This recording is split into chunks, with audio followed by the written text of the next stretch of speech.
매일 성경과 함께하는 오늘의 큐티 시간입니다. 2월 20일 오늘의 말씀은 마태복음 12장 31절에서 37절입니다.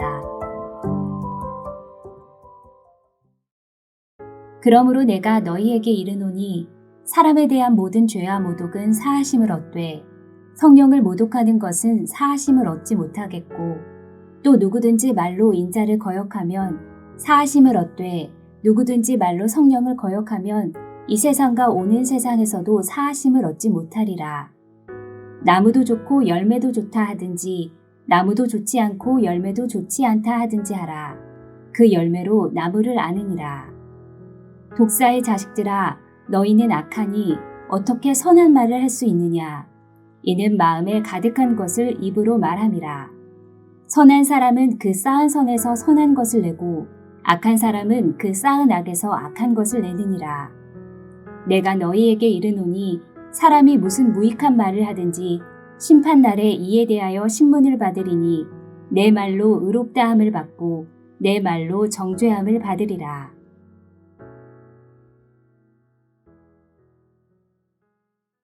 함께 묵상할 말씀은 마태복음 12장 31절에서 37절까지 말씀입니다. 오늘 본문은 어제 본문에서 예수님의 죽기 사역을 바알세불의 힘을 빌린 것이라 비난한 바리새인들에 대해 예수님께서 논평하시는 내용입니다. 바리새인들은 예수님이 성령의 능력으로 귀신을 쫓아내신 것을 알면서도 예수님이 귀신의 왕 바알세불을 힘입어 귀신을 쫓아냈다고 예수님을 비난했습니다. 이에 예수님은 오늘 본문에서 그들이 성령을 모독했다며 그들은 사하심을 얻지 못한다 하십니다. 특별히 예수님은 31절과 32절에서 용서를 받을 수 있는 죄와 용서를 받을 수 없는 죄를 대조해서 말씀하십니다.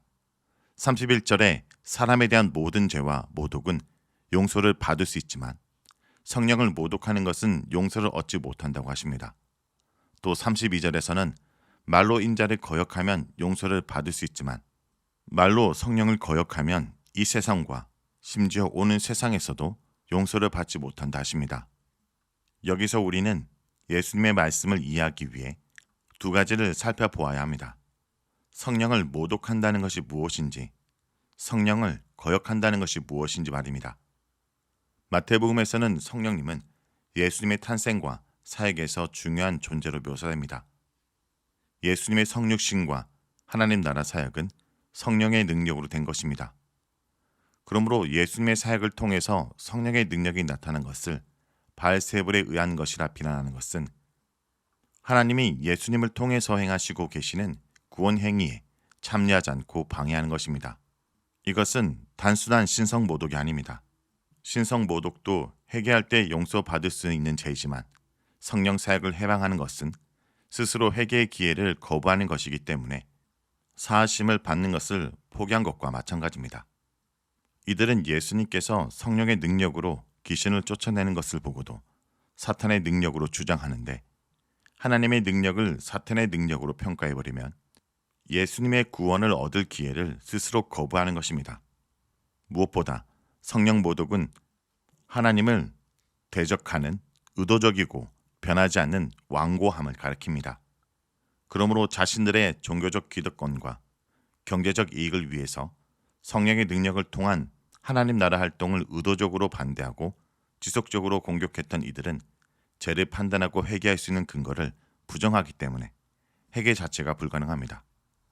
그래서 예수님은 33절에서 31절의 내용을 바리새인들에게 적용하기 위해서 나무가 좋으면 열매도 좋고 나무가 좋지 않으면 열매도 나쁘다 말씀하십니다.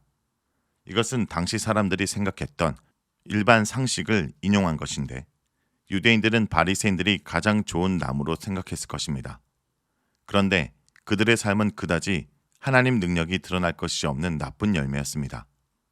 하지만 예수님의 삶과 사역에는 좋은 열매가 맺혔습니다. 바리새인들은 예수님이 귀신을 쫓아내어 귀로 듣고 입으로 말하게 하는 좋은 열매를 보고도 예수님을 좋지 않은 나무로 보는 우를 범하고 있는 것입니다. 예수님은 이렇게 완고함으로 악한 나무인 바리새인들을 독사의 자손들아 라고 꾸짖으십니다. 예수님의 사역을 사탄의 일이라고 비웃는 그들이야말로 마귀를 상징하는 독사, 뱀의 후손들이라고 말씀하신 것입니다. 독사가 입으로 독을 뿜고 상대방을 마비시키고 죽이는 것처럼 바리새인들은 예수님을 비난하는 말, 즉 자신의 입에서 악한 독을 뿜고 예수님을 공격해서 죽이려고 했습니다.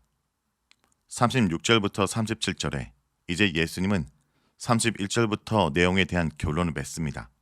한마디로 이야기하면 내가 하는 말이 내가 누군지를 나타낸다라는 것입니다.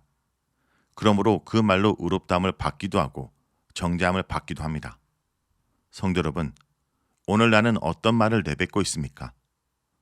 나무는 열매로, 마음은 말로 알 수 있습니다. 나무를 보면서 열매를 아는 것은 나무에 대한 어느 정도 지식을 필요로 하지만 열매를 보고 무슨 나무인지 아는 것은 누구나 쉽게 알 수 있습니다. 마찬가지로 사람의 말을 들어보면 그 사람이 어떤 가치관을 가지고 있는지, 누구의 지배를 받고 있는지를 쉽게 알 수 있습니다. 혹시 우리는 그리스도인이라는 종교적 형식을 갖추고 있지만 여전히 악독한 말을 내뱉고 내 기득권과 내 이익을 지키기 위해서 이곳에 임한 하나님 나라의 역사를 따르지 않고 하나님의 선한 일들을 거부하고 인정하지 않는 말들을 하고 있지는 않습니까? 오늘 하루 지금까지 나도 모르게 내가 품은 마음과 말들을 점검하며 과연 내가 성령님을 잘 따르고 있는지를 돌아보기 원합니다. 기도하겠습니다. 주님, 오늘도 말씀으로 제 자신을 비추어 자신을 돌아봅니다. 보고 듣고 말하지 못한 공고한 인생들을 향한 하나님의 일하심을 보고도 여전히 내 입지와 자리를, 내 이익과 내 편을 지키기 위해 주님이 하시는 영혼들을 돌보는 일이 제자로서의 나의 사명이라 생각하지 않고 오히려 하찮은 일로 치부하였습니다. 주님 용서해 주시옵소서. 무엇보다 쉽게 내뱉었던 그동안 말들이 주님을 따르고 인정하는 말들이 아니라 나를 드러내고 남을 낮추는 말들이었습니다. 용서하여 주시옵소서. 주님, 이제는 성령을 모독하고 해방하여 스스로 구원과 용서의 기회를 놓치는 어리석은 인생이 되지 않도록 오늘도 말씀으로 저를 인도하여 주시옵소서. 예수님의 이름으로 기도드립니다. 아멘.